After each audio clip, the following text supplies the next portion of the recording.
या ठिकाणी अनेक उद्योगपतींची नावं घेतली, म्हणाले महायुतीचा महापौर होईल तर मुंबईचा अदानिस्तान होईल. अरे उद्धव ठाकरेंचा महापौर होईल तर मुंबईचा पाकिस्तान होईल.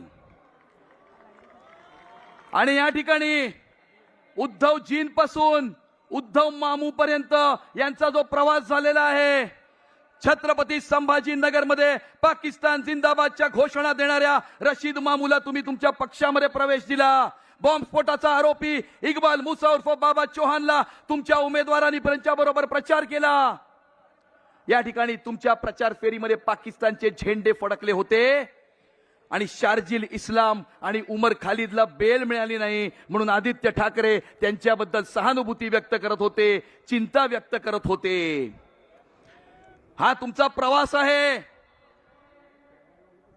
आणि आज या ठिकाणी काल जे प्रेझेंटेशन केलं, अरे तुम्ही त्यांनाच तुमच्या घरामध्ये बोलवून गळ्याभेटी घेतल्या होत्या, त्यांना आलिंगन घातलं होतं.